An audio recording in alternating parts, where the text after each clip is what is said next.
கர்த்தருக்கு பிரியமான சகோதரர்களே, ஆராதனைக்கென்று இன்றைய தினம் நாம் எபேசியர் 5ஆம் அதிகாரம் எபேசியர் 5ஆம் அதிகாரம் அப்போஸ்தலனாகிய பவுல் எபேசிக்கு எழுதின நிருபம் 5ஆம் அதிகாரம் 20ஆம் வசனம். 5ஆம் அதிகாரம் 20ஆம் வசனம். இந்த ஒரு வசனம் மாத்திரம் நாம் வாசிக்கலாம். நம்ம எல்லோரும் சேர்ந்து வாசிக்கலாம். வேதாகமத்தை எடுத்துக்கொள்ளுங்கள். எபேசியர் 5ஆம் அதிகாரம் 20வது வசனம்.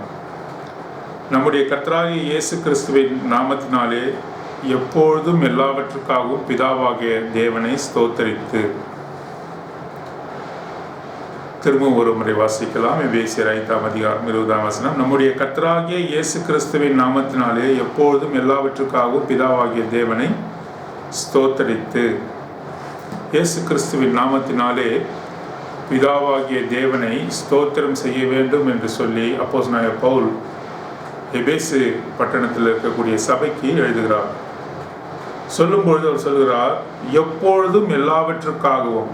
எப்பொழுதும் ஸ்தோத்திரம் செய்வது என்பது ஞாயிற்றுக்கிழமை காலையிலே தேவனை ஆராதிப்பது மாத்திரமல்ல, அது எப்பொழுதும் நம்முடைய வாயிலே இருக்க வேண்டும். சில சபையாரை பார்க்கும் பொழுது அவர் ஸ்தோத்திரம் ஸ்தோத்திரம் ஸ்தோத்திரம் என்று சொல்லி அவர் சொல்லி கொண்டிருப்பார்கள். அது பிரயோஜனமற்ற ஒரு ஸ்தோத்திரம். அதில் எதற்காக ஸ்தோத்திரம் பண்ணுறாங்கன்னு தெரியாது. அப்படி இருக்கக்கூடாது. நாம் எதற்காக ஸ்தோத்திரம் பண்ணுகிறோம் என்பதை முதலாவதாக நாம் தேவனுக்கு தெரிவிக்க வேண்டும். வீண் வார்த்தைகளாலே ஸ்தோத்திரம் ஸ்தோத்திரம் ஸ்தோத்திரம் என்று தொடர்ந்து சொல்லி கொண்டிருப்பதனால் எந்த விதமான பிரயோஜனமும் இல்லை. எதற்காக ஆண்டவருக்கு ஸ்தோத்திரம் செலுத்துகிறோம்? ஆண்டவரே, இன்றைக்கு என்னுடைய வாழ்க்கையை நீர் கொடுத்திருக்கு, அதற்காக நான் நன்றி செலுத்துகிறேன், ஸ்தோத்திரிக்கிறேன். தேவனே, இந்த நல்ல காற்றுக்காக நீருக்காக ஸ்தோத்திரம் செலுத்துகிறேன். இந்த நல்ல நாளை நீர் காண செய்திருக்கிறேன், அதற்காக ஸ்தோத்திரம் செய்கிறேன். இந்த உணவுக்காக நான் ஸ்தோத்திரம் செய்கிறேன். இந்த பிரச்சனையிலிருந்து என்னை மீட்டு கொண்டீரே, அதற்காக நான் ஸ்தோத்திரம் செய்கிறேன். உங்களுடைய ரட்சிப்பை இலவசமாக கொடுத்தீரே, உமக்கு ஸ்தோத்திரம் செய்கிறேன் என்று சொல்லி காரணத்தோடு கூட ஸ்தோத்திரம் செலுத்த வேண்டும். அப்பிரோஜனமாக எந்த ஒரு நோக்கமும் இல்லாமல் ஸ்தோத்திரம் ஸ்தோத்திரம் என்று வீண் வார்த்தைகளால் நாம் சொல்லவே கூடாது.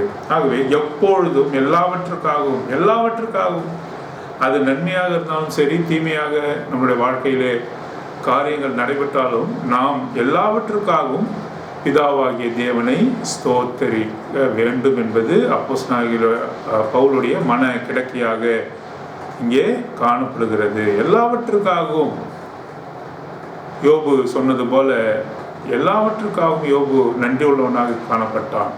கர்த்தர் கொடுத்தார், கர்த்தர் எடுத்தார், கர்த்தருக்கு ஸ்தோத்திரம் என்று அவன் சொன்னான். தேவன் மீது அன்பு கூறுவர்களுக்கு சகலமும் நன்மைக்கு ஏதுவாக நடைபெறுகிறது என்று சொல்லி ரோமருக்கு நிருபம் 8ஆம் அதிகாரத்தில் நாம் வாசிக்கிறோம். ஆகவே எல்லா நன்மைக்கு ஏதுவாக நடக்கிறது. ஒரு தேவனுடைய பிள்ளையினுடைய வாழ்க்கையிலே எல்லா காரியமுமே நன்மைக்கு ஏதுவாகவே நடக்கிறது. அவர் உணவு கொடுத்தாலும் சரி, கொடுக்கவில்லை என்றாலும் சரி, நம்மை பல உபத்திரவமான சூழ்நிலைக்குள்ளாக கொண்டு சென்றாலும் சரி, எல்லாம் நம்முடைய நன்மைக்காக என்று உணர்ந்த எந்த ஒரு விசுவாசியும், எந்த தேவனுடைய பிள்ளையும் தேவனை எப்பொழுதும் எல்லாவற்றுக்காகவும் ஸ்தோத்திரம் செய்வான். எல்லாவற்றுக்காகவும் ஸ்தோத்திரம் செய்ய வேண்டும். அந்த ஸ்தோத்திரமானது எப்பொழுதும் இருக்க வேண்டும். அது யார் மூலமாக செலுத்தப்பட வேண்டும்? அந்த வார்த்தையினுடைய தொடக்கத்திலே, அந்த வசனத்தினுடைய தொடக்கத்திலே போடப்பட்டிருக்கிறது. நம்முடைய கர்த்தராகிய இயேசு கிறிஸ்துவின் நாமத்தினால், அவருடைய நாமத்தினால், ஆண்டவராகிய இயேசு கிறிஸ்துவின் நாமத்தின் மூலமாக பிதாவாகிய தேவனை நாம் ஸ்தோத்திரிக்க வேண்டும். Through our Lord Jesus Christ we must adore the Lord. சில பேர் ஸ்தோத்திரம் செய்யும்போது, சில ஜெபங்களை ஏறெடுக்கும்போது அல்லது ஆராதனை ஏறெடுக்கும்போது இயேசு கிறிஸ்துவின் நாமத்தை அவர்கள் உச்சரிக்காமல் பிதாவாகிய தேவனுக்கு ஸ்தோத்திரம், இந்த ஆராதனை படைக்கிறேன் நல்ல ஆண்டவரே என்று சொல்லி அப்படி சொல்லுகிறார்கள். அப்படி செய்யக்கூடாது. அது வேதத்துக்கு புறம்பான ஒரு காரியம். அது வேதம் அங்கீகரிக்காத ஒரு காரியம். எல்லாவற்றுக்கும் எப்பொழுதும் ஆண்டவராகிய இயேசு கிறிஸ்துவின் நாமத்தினால் பிதாவாகிய தேவனை நாம் ஸ்தோத்தரிக்க வேண்டும். இது பிதாவுக்கு பிரியமுள்ளதாக காணப்படுகிறது. ஆண்டவராகிய இயேசு கிறிஸ்துவின் வன்மையுள்ள இரத்தத்தினால், அவர் சிந்தப்பட்ட இரத்தத்தினால் கழுவப்பட்டவர்கள் நாம் அவருடைய நாமத்தை பயன்படுத்தி பிதாவாகிய தேவனை அணுக வேண்டும் என்று சொல்லி பிதாவாகிய தேவன் விரும்புகிறவராக இருக்கிறபடியால் நாம் எப்பொழுதும் எல்லாவற்றுக்காகவும் பிதாவாகிய தேவனை இயேசு கிறிஸ்துவின் நாமத்தின் மூலம் நாம் தொழுது கொள்ள நாம் முயற்சிக்கலாம். இப்பொழுதும் கூட நாம் பார்க்கிறோம், புறஜாதிகள், தேவனை அறியாதவர்கள், கல்லையும் மண்ணையும் ஆறுகளையும் மலைகளையும் வணங்குகிற இவர்கள் அவர்களுக்கு ஸ்தோத்திரம் செய்வது என்பது என்றால் என்னவென்றே அவருக்கு தெரியாது. பாருங்கள், நானும் கூட அநேகரை பார்த்திருக்கிறேன். ஒரு நல்ல மனுஷன் யார் என்று கேட்டால் ஜனங்கள் சொல்லுகிறார்கள், அவர்கள் கோயிலுக்கு போகிறவர்கள், சிலையை வணக்கமாக விழுந்து பணிந்து கொள்கிறவர்கள், அது மாத்திரமல்ல நாளும் கிழமையும் அனுசரிக்கிறவர்கள்.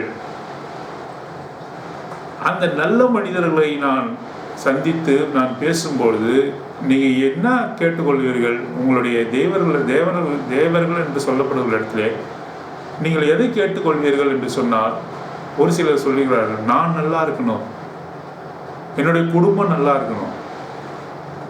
இவர்கள் நல்லவர்கள், தங்களுக்காகவும் தங்களுடைய குடும்பங்களுக்காகவும் அவர்கள் பிரார்த்தனை செய்கிறார்கள். தங்களுடைய தேவர்களுக்கு முன்பாக, தேவர்கள் என்று சொல்லப்பட்டவர்களுக்கு முன்பாக தாங்களும் தங்களுடைய குடும்பமும் நன்றாக இருக்க வேண்டும் என்று சொல்வதுதான் உயர்ந்த ஒரு விண்ணப்பம் என்று நினைக்கிறார்கள். இன்னும் கூட மகா சிறந்த விண்ணப்பம் என்று சொல்லப்படும் பொழுது ஒரு சிலர் இருக்கிறார், நான் நல்லா இருக்கணும், என்னுடைய குடும்பத்தினர் அனைவரும் நல்லா இருக்கணும், அது மாத்திரமல்ல இந்த உலகமும் நல்லா இருக்கணும். இதுதான் அவர்களுடைய அட்மோஸ்ட் பிரேயர், அவருடைய உச்சாணி கொம்பில் இருக்கக்கூடிய பிரேயர், அல்லது அவர்களுடைய அல்டிமேட் பிரேயர், முழுமையடைந்த ஒரு விண்ணப்பமாக தங்களுடைய தேவர்களிடத்திலே காணப்படுகிறதா இருக்கிறது. இதை செய்கிறவர்களை நல்லவர்கள் என்று சொல்லுகிறார்கள். அவர்களுக்கு ஆராதனை, தேவனை ஆராதிப்பது என்றால் என்ன, அவரை வாழ்த்துவது என்றால் என்ன, அவரை போற்றுவது என்றால் என்ன என்பதை குறித்து அவர்களுக்கு ஒன்றுமே தெரியாது. What is adoration? What is exaltation? What is proclaiming the name of the Lord? என்பதை குறித்து அவர்கள் அறியாதவர்களாக காணப்படுகிறார்கள். விண்ணப்பம் என்று சொல்லும்போது நமக்கு அநேக விண்ணப்பங்களுக்கு, மன்றாட்டு ஜெபம், தனித்த ஜெபம், உபவாச ஜெபம், இன்டர்செசரி பிரேயர் என்று சொல்லக்கூடிய பரிந்து பேசுகிற ஜெபம், இடைவிடாமல் செய்யக்கூடிய ஜெபம், பிரேயர் கண்டினியூவலி, அநேக விதமான ஜெபங்கள் நமக்கு இருக்கிறது. ஆனால் அவருக்கு எதுவுமே இல்லை. ஏனென்றால் அவர்களுக்கு அந்த விதமாக விளக்கப்படவில்லை. நமக்கு ஸ்தோத்தரிப்பது என்றால் என்ன என்பதை குறித்து, நன்றி சொல்வது என்றால் என்ன என்பதை குறித்து ஆண்டவர் சொல்லி கொடுத்திருக்கிறார். சில பேர் வாழ்க்கையிலே துன்பங்கள், கஷ்டங்கள் வரும்பொழுது அவர்கள் தேவனை தேடுகிறார்கள். தேவன் அவர்களுக்கு பதிலளித்து அந்த பிரச்சனைகளுக்கான தீர்வை அவர்களுக்கு வழங்கிவிட்ட பிறகு அவர்கள் நன்றி அறிதல் உள்ளவர்களாக இல்லாமல் நன்றி கெட்டவர்களாக இருக்கிறார்கள். இந்த உலகமும் தேவனுடைய பிள்ளைகளும் கூட அநேக நேரங்களிலே ஆண்டவரிடத்திலே நன்மையான ஈவுகளை பெற்றுக்கொண்ட பிறகு அவர் மாத்திரமே என்னுடைய வாழ்க்கையில ஒரு அற்புதம் செய்ய முடியும், இந்த சூழ்நிலையிலிருந்து என்னை விடுதலை செய்ய முடியும் என்று விசுவாசித்து அவரிடத்தில் அண்டின ஜனங்கள் தீர்வை பெற்றுக்கொண்ட பிறகு, பிரச்சனைகள் அவரால் நீக்கப்பட்ட பிறகு நன்றி செலுத்துகிறார்களா என்று சொன்னால் அநேக நன்றி இல்லாதவர்களாக காணப்படுகிறார்கள் என்பது மிகவும் வருத்தத்துக்குரிய ஒரு செய்தியாக இருக்கிறது. அப்போஸ்தலன் லூக்கா எழுதின சுவிசேஷம் 17ஆம் அதிகாரத்தில் வாசிக்கிறோம். இந்த 10 குஷ்டரோகிகளை குறித்து நாம் வாசிக்கிறோம். 9 பேர் தேவனுடைய வார்த்தையை கேட்டு சொஸ்தமாக்கப்படுகிறார்கள். போகிற வழியிலே 10 பேரும் அங்கே குணப்படுத்தப்படுகிறார்கள். ஒருவன் மாத்திரம் தான் சுகமானதை கண்டு அவன் திரும்ப ஆண்டவராக இயேசு கிறிஸ்துவிடத்திலே வருகிறான். அவரை போற்றுகிறான், வாழ்த்துகிறான், அவரை அறிக்கை செய்கிறான், அவரை துதித்து பாடுகிறான், நன்றிகளை செலுத்துகிறான். நீரெல்லாம் வேறு தெய்வம் இல்லை என்று சொல்லி அவன் வாழ்த்துகிற காரியங்கள் எல்லாம் நாம் பார்க்கிறோம். அப்பொழுது ஆண்டவர் கேட்கிறார், சுகமானவர்கள் 10 பேர் அல்லவா, நீ ஒருவன் மாத்திரம் வந்திருக்கிறாயே, மீதி 9 பேர் எங்கே என்று கேட்கிறார். அப்பொழுது ஆண்டவர் எதிர்பார்க்க காரியம் என்ன? அவருக்கு ஒரு நன்றியை கூட நாம் அறிவிக்காத சொல்லாத மக்களாக நாம் இருக்கும்போது அவருடைய உள்ளம் எவ்வளவு வேதனைப்படுகிறது. சொஸ்தமானவர்கள் 9 பேர் அல்லவா, எங்கே அவர்கள் என்று சொல்லி அவருடைய இருதயம் தேடுகிறதை நாம் பார்க்கிறோம். அவர்கள் யூதராக இருந்தார்கள், தேவனுடைய பிள்ளைகள் என்று அறியப்பட்டவர்கள். அந்த யூத கோத்திரத்திலே அவர் வந்தார், அவர்களுக்காக வந்தார், அவருடைய ஜனங்கள் என்று அறியப்பட்டவர்கள். அவர்களால் அவர் புறக்கணிக்கப்படுகிறதை நாம் பார்க்கிறோம். திரும்பி வந்தவன் யாரு? இந்த சமாரி. இந்த சமாரியன் நன்றி அறிதல் உள்ளவளாக காணப்படுகிறான், நன்றி உணர்ச்சி உள்ளவனாக காணப்படுகிறான். அவன் தொழுது கொண்டான். பாருங்க, அவன் நன்றி அறிதல் உள்ளவனாக காணப்பட்டான். இதே நம்ம பழைய ஏற்பாட்டை நாம் பார்க்கும்போது நாகமான் என்ற ஒரு குஷ்டரோகியை குறித்து வாசிக்கிறோம். அவன் சொஸ்தமான பிறகு யோர்தானிலே அவன் மூழ்கி எழுந்து அவனுடைய சரீரமெல்லாம் ஒரு குழந்தையின் சரீரம் போல மாறின பிறகு அவன் விசுவாசித்து அந்த யோர்தான் நதியிலே மூழ்கி அவன் எழுந்திருந்த பொழுது, அவன் சொஸ்தமான பிறகு அவனுடைய ஊருக்கு அவன் செல்லாமல் அவன் சேனையின் அதிபதி, அவன் பிரதானி, சீரிய நாட்டினுடைய ராஜாவுடைய தயையை பெற்ற மனுஷன், பெரிய மனுஷன், குஷ்டரோகத்தினால் பாதிக்கப்பட்டவன், இப்பொழுது இஸ்ரவேலின் தேவனாகிய கர்த்தரை நாடி வந்தான். அவன் சொஸ்தமாக்கப்பட்டான். இப்பொழுது அவன் உடனடியாக அவனுடைய நாட்டுக்கு திரும்பாமல், சிறிய நாட்டுக்கு திரும்பாமல், அவன் அந்த குணத்தை கொடுத்த கர்த்தருக்கு நன்றி செலுத்தும்படியாக அவருடைய தீர்க்கதரிசியை நாடி வந்து நன்றிகளை ஏறெடுக்கிறதை நாம் பார்க்கிறோம். காணிக்கைகளை அவன் செலுத்துகிறதை பார்க்கிறோம். காணிக்கை செலுத்துவதன் மூலமாக அவன் நன்றிகளை தேவனுக்கு செலுத்துகிறதை நாம் பார்க்கிறோம். புறஜாதியரும் அந்நியரும் ஆகிய நமக்கு ஆண்டவர் இந்த விதமான காரியத்தை கொடுத்திருக்கிறார். ஆகவேதான் எப்பொழுதும் எல்லாவற்றுக்காகவும் ஸ்தோத்திரம் செய்து அவருக்கு நன்றி தெரிவிக்கிறவர்களாக நாம் இருக்க வேண்டும் என்று சொல்லி தேவன் அவர் விரும்புகிறார். நல்லோர் மேலும் தீயோர் மேலும் அவர் தம் மழையை பெய்ய பண்ணுகிறார், தம் சூரியனை அவர் உதிக்க செய்கிறார். ஆகவே பாருங்க, எப்பொழுதுமே இந்த நன்றி அறிதல் உள்ளவர்களாக இருக்க வேண்டும், நன்றி தெரிவிக்க வேண்டும், ஸ்தோத்திரிக்க வேண்டும் என்று சொல்லி ஆண்டவர் அவருடைய நாட்டில் இருக்கும்பொழுது கற்றுக் கொடுக்கிறதை நாம் பார்க்கிறோம். 5 அப்பங்களையும் 2 மீன்களையும் அவர் எடுத்து 5000க்கும் அதிகமான ஜனங்களுக்கு பகிர்ந்து கொடுக்கும்போது, லூக்கா சுவிசேஷம் 9ஆம் அதிகாரம் 10 முதல் 17 வரை வாசிக்கிறோம். 5 அப்பங்களையும் 2 மீன்களையும் அவர் பகிர்ந்து கொடுக்கும் பொழுது, முதலாவதாக அவர் என்ன செய்கிறார்?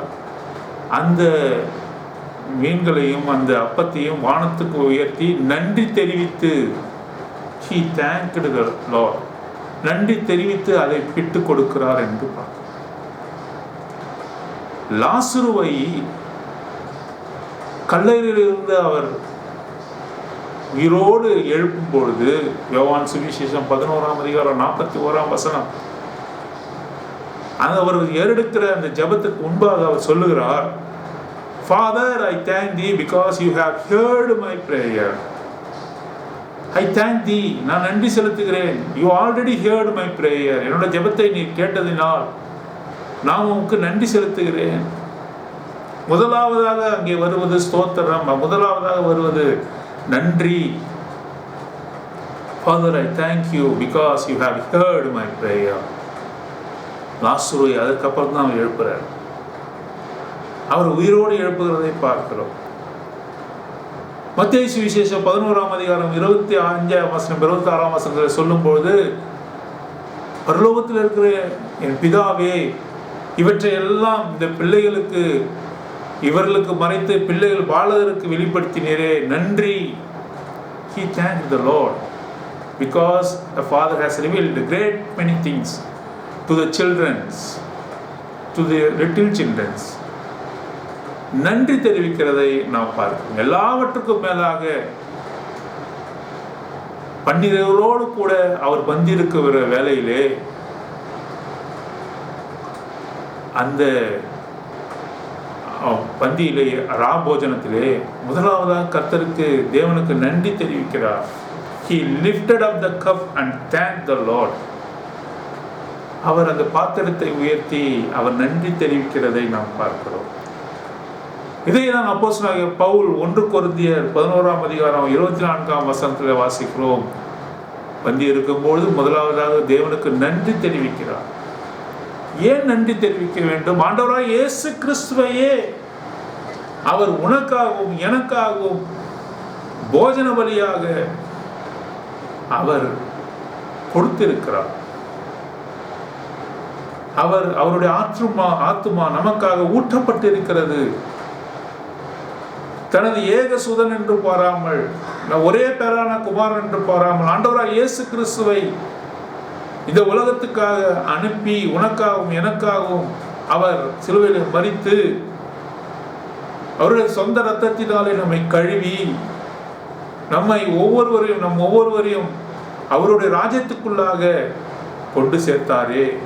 He has translated us from the utter darkness into his marvelous light. ஆச்சரியமான ஒளிக்கு நம்மை மாற்றினாரே. அந்தகாரிலிருந்து தம்முடைய ஆச்சரியமான ஒளிக்கு நம்மை அழைத்த தேவன். ஆகவே அவருக்கு நன்றி செலுத்த வேண்டாமா? நன்றி செலுத்த உனக்கு எந்த விதமான காரியமும் அவர் நன்மை செய்யலையா? ஆண்டவர் கேட்கிறார். முன்னுதாரணமாக அநேக காரியங்களை அவர் சொல்லுகிறார். எல்லாவற்றுக்காகவும் எப்பொழுதும் நன்றி செலுத்தவர்களாக நாம் ஒவ்வொருவரும் காணப்பட வேண்டும் என்பது தேவனுடைய ஸ்தோத்திரம் பண்ண ஆயத்தமா இருக்கிறோமா? எல்லா சூழ்நிலை எல்லா சந்தர்ப்பங்களிலும் நாம் தேவனை ஆராதிக்க துதிக்க நன்றி செலுத்த நாம் ஆயத்தமுள்ளவர்களாக காணப்பட வேண்டும். ஆகவே வாசித்த வண்ணமாக எபேசியர் 5:20 நம்முடைய கர்த்தராகிய இயேசு கிறிஸ்துவின் நாமத்தினாலே எப்பொழுதும் எல்லாவற்றுக்காகவும் பிதாவாகிய தேவனை ஸ்தோத்தரித்து, எப்பொழுதும் எல்லாவற்றுக்காகவும் ஆண்டவராகிய இயேசு கிறிஸ்துவின் நாமத்தின் மூலமாக ஸ்தோத்திரிக்க நாம் கடமைப்பட்டுள்ளோம். அவர் அதை எதிர்பார்க்கிறார். வாஸ்தவனமாக லூக்கா 17 எங்கே அந்த 9 பேர் என்று கேட்கிறார். குஷ்டரோகத்தினால் சொஸ்தமாக்கப்பட்ட அந்த 9 பேர் எங்கே? நீ ஒருவன் மாத்திரம் வந்திருக்கிறாயே என்று சொல்லி கேட்கிறார். ஆகவே ஸ்தோத்திரத்திலும் நன்றியிலும் வாசம் பண்ணுகிற தேவனாக காணப்படுகிறார். ஆகவே நம்மளுடைய ஸ்தோத்திரத்தையும் நம்மளுடைய நன்றிகளையும் இந்த ஆராதனை வேலையிலே தேவனுக்கு செலுத்த தேவன் தாமே நம்ம ஒவ்வொருவருக்கும் உதவி செய்வாராக. ஜெபிக்கலாம். அன்பும் இரக்கமுள்ள பரலோக பிதாவே, எப்பொழுதும் ஸ்தோத்திரம் செய்வது உமக்கு தகுதியான காரியமாக காணப்படுகிறது. மாமிசமான யாவரும் ஆண்டவரே உமக்கு ஸ்தோத்திரத்தையும் பலிகளையும் ஏறெடுக்க வேண்டியவர்களாக காணப்படுகிறோம். அப்போஸ்தலனாகிய பவுல் 5ஆம் அதிகாரம் 20 வசனத்தின்படி எபேசியரிலே சொல்லும் பொழுது எப்பொழுதும் எல்லாவற்றுக்காகவும் ஸ்தோத்திரம் செய்யுங்கள் என்று சொல்லி அவர் எங்களுக்கு கட்டளையிடுகிறதை பார்க்கிறோம். கட்டளையாக நாங்கள் இதை ஏற்றுக்கொள்ளாமல் ஆண்டவரே எங்களை உளப்பூர்வமாகவே நாங்கள் உமக்கு நன்றியை நாங்கள் தெரிவிக்கிறோம். ஆண்டவரே எங்களுடைய பீயிங், எங்களுடைய வாழ்க்கை, எங்களுடைய எல்லாமே ஆண்டவரே நீர் கொடுத்தது. ஆண்டவரே நாசியின் சுவாசத்திலே ஆண்டவரே நாசியிலே சுவாசத்தை கொடுத்தது முதல் ஆண்டவரே எங்களுக்கு உயிரை கொடுத்து ஆண்டவரே எங்களை வாழ வைத்து இம்மட்டுமாக பாதுகாத்து வந்திருக்கிற எவ்வளோ பெரிய மேலான உம்முடைய கிருபைக்கு நாங்கள் என்ன செலுத்த முடியும்? உம்முடைய கிருபைகள் ஆண்டவரே அளப்பெரியதாக எங்களுடைய வாழ்நாளிலே காணப்படுகிறது. ஆகவே நாங்கள் இதை கட்டளையாக ஏற்றுக்கொள்ளாமல் ஆண்டவரே இதை நாங்கள் சந்தோஷமாக உமக்கு செய்கிறோம். நீர் வாழ்க ராஜா வாழ்க என்று வாழ்த்துகிறோம். நீ ஸ்தோத்தரிக்கப்படத்தக்கவர் என்று உம்மை போடுகிறோம். ஆண்டவரே நீரல்லால் ஆண்டவரே எங்களுக்கு வேறே தெய்வம் இல்லை என்று சொல்லி உம்மை ஆண்டவரே வாயார வாழ்த்தி மனதார புகழ்ந்து ஸ்தோத்திரத்தின் இந்த பலிகளையும் ஆண்டவராகிய இயேசு கிறிஸ்துவின் ஒப்பற்ற நாமத்தின் மூலம் பிதாவிற்கு நல்ல பிதாவே. ஆமேன், ஆமேன்.